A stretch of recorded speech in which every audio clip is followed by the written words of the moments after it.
World Wide Web, 1990. The first browser in history was not named this by accident. Tim Berners-Lee, the same scientist who invented the web, created it in 1990 so he could navigate through it. It was called World Wide Web, though they later renamed it Nexus to avoid confusion with the web itself. It only worked on Next computers, was never intended for the general public, and did not last long. But without it, none of the others would exist. NCSA Mosaic, 1993. Mosaic was the browser that showed the world what the web could be. Before it, the internet was pure text. Mosaic was the first to display images inside a web page, on the same screen, alongside the text. That seems obvious today, but in 1993 it was a paradigm shift. Suddenly, the web had a face. Developed by a team at the University of Illinois, it was free and could be installed on Windows, Mac, and Unix. Within 2 years, it had millions of users. Without Mosaic, the web might have remained an academic tool and nothing more. Netscape Navigator, 1994. Netscape Navigator took what Mosaic did and turned it into a real product. It was faster, more stable, and featured support for JavaScript and cookies, two technologies that today form the foundation of almost everything that happens on a website. By 1995, it held more than 80% of the market. It was so dominant that people simply called it the Internet. The problem was that this success caught the attention of Microsoft, which launched Internet Explorer in 1995, bundled it for free with Windows, and wiped Netscape off the map in just a few years. Netscape tried to fight back, but could never compete with something that came pre-installed on every PC on the planet. It closed down for good in 2007. Its legacy, however, survived. The remaining team eventually built Firefox. Internet Explorer 1995. In the 90s and 2000s, opening the internet meant clicking on the blue E. Nobody knew alternatives existed. At its peak, IE held more than 95% of the market. This caught the attention of the U.S. Department of Justice, which sued Microsoft for anti-competitive practices. Microsoft partially lost, but continued to include Internet Explorer anyway. Holding 95% of the market proved to be its downfall.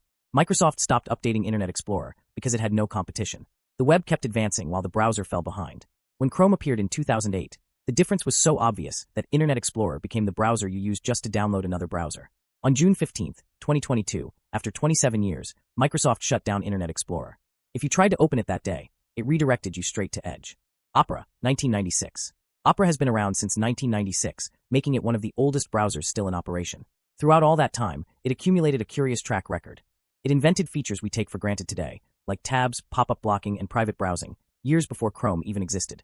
The built-in VPN, native ad blocker, and picture-in-picture floating video also arrived first on Opera. We'll continue later with its most modern version. Safari, 2003. Safari is Apple's browser. It runs smoothly on Mac, iPhone, and iPad because it was designed specifically for that hardware. The result is better battery life and greater fluidity compared to any other browser on Apple devices. Apple does not live off advertising like Google does, and it shows in Safari. Cross-site tracking is blocked by default, and the browser collects far less data than its competitors tied to advertising ecosystems. However, extensions are scarce compared to Chrome or Firefox, and Apple usually takes longer to adopt new web standards, which sometimes causes certain sites to not work quite right. Firefox, 2004. Firefox is the only major browser that does not run on Chromium or WebKit. If it disappeared, Google would control the engine behind almost every browser in the world. That would give a single company enormous power over how the web works. Mozilla launched it in 2004 as an alternative to Internet Explorer. It is open source, highly customizable, and features extensions ranging from tracking blockers to complete interface overhauls. Privacy is enabled by default. It requires a bit more configuration to feel as polished as Chrome, but it remains the most solid alternative for anyone looking to leave the Google ecosystem. Firefox held 30% of the market in 2010. Today, it is below 3%, as Chrome, Edge, and Safari have gradually consumed its share. Even so, as long as Firefox exists, no single entity fully controls the web. That fact alone is enough reason for it to matter. Google Chrome, 2008. Chrome rebooted the browser market. It arrived in 2008 when Internet Explorer was slow, buggy, and predictable in its failures. Chrome was fast, clean, and stable. Pages loaded properly. Tabs didn't crash each other. There were no extra toolbars or anything you didn't ask for. Google already owned Gmail, YouTube, and Maps. But more importantly, it already had AdSense, the system that places Google ads on millions of third-party websites. By the time they launched Chrome in 2008, Google already saw a massive portion of what you did on the internet. Chrome closed the loop. Now they also controlled the place from which you browsed. You logged in, and your bookmarks, passwords, and history appeared on any device. Convenient, yes. But it also means Google knows exactly what you do online, from what you search to what you buy, and that information feeds the largest advertising business in the world. In 2025, Chrome implemented Manifest v3, an update that significantly reduced the effectiveness of ad blockers like uBlock Origin. The result, more ads loading on every page, and more ads mean more RAM consumption. For many users, this was the moment they started looking for alternatives. Tor browser arrived in 2008, the exact same year as Chrome. It is a curious fact. Two completely opposite browsers were born in the same year. One obsessed with speed and convenience, the other with total anonymity. Tor routes your connection through several volunteer servers before reaching the site you are visiting. As a result, nobody, not your internet service provider nor the website itself, can know who you are or where you are connecting from. It is built on top of Firefox, and yes, it allows access to .onion sites that only exist within Tor. They do not appear on Google, and no other browser can open them. They are difficult to track and almost impossible to shut down. You can find everything there, including illegal things. However, its primary users are journalists in countries with censorship, activists, whistleblowers, and people who need real privacy, not convenience. It is noticeably slower than any other browser, and some websites block Tor connections directly. It is not meant for daily use. Microsoft Edge, 2015. After losing with Internet Explorer, Microsoft launched Edge in 2015. It looked better and loaded faster, but websites sometimes broke and extensions were scarce. People had no reason to switch. In 2020, Microsoft rebuilt Edge on Chromium, the same engine that powers Chrome. Suddenly, compatibility was perfect, Chrome extensions worked, and performance improved. It was essentially Chrome with Microsoft features layered on top. And those features are substantial. Vertical tabs, a built-in PDF reader, collections to organize content, and better RAM management than Chrome in most cases. The company that once dominated 95% of the market now relies on its competitor's engine to survive. What browser are you using right now? Leave it in the comments. Brave, 2016. Brave blocks ads, trackers, and third-party cookies from the moment you install it, without needing any configuration.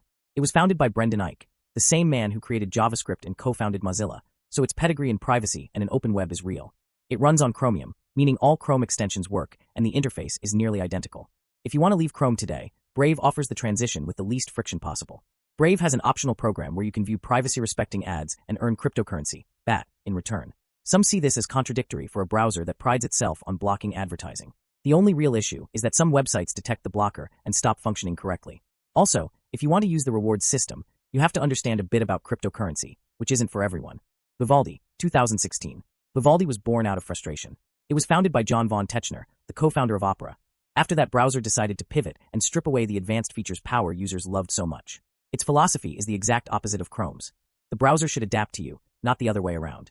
It runs on Chromium, so all extensions work perfectly, but visually it looks like nothing else. It is a paradise for extreme customization. You can move the tab bar anywhere, stack tabs in 2 tiers, and split your screen to view multiple sites at once. The sheer volume of options and menus can completely overwhelm an average user. It is built by and for power users. If you want simplicity, look elsewhere. If you want absolute control, it is a hidden gem. Opera GX arrived in 2019, specifically tailored for gamers. It features RAM and CPU limiters, so the browser doesn't compete with your games for resources, a built-in gaming news hub, and a fully customizable design with colors, animations, and sounds. It is the only browser designed with the assumption that you are doing something else while using it. A fact worth knowing. Opera was bought by a group of Chinese investors in 2016. There is no concrete evidence that it is insecure, but if privacy is your priority, it is relevant information to have before installing it. DuckDuckGo browser, 2022. DuckDuckGo has spent years being the go-to search engine for those who don't want Google tracking them. The browser extends that exact same philosophy. Tracking protection everywhere, a fire button that clears your entire history with a single tap, and email protection that strips trackers from incoming messages. On Mac and iOS it uses WebKit. On Windows and Android it uses just Blink, the piece of Chromium that renders pages, without carrying everything else. That's what makes it lighter and simpler than most. How does it differ from Brave? Brave lets you tweak every single detail of your privacy. DuckDuckGo makes the choices for you. If you don't want to think about settings, DuckDuckGo is the simpler route.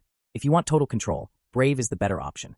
It is less flexible than Brave, but for users who just want privacy without complications, it delivers perfectly.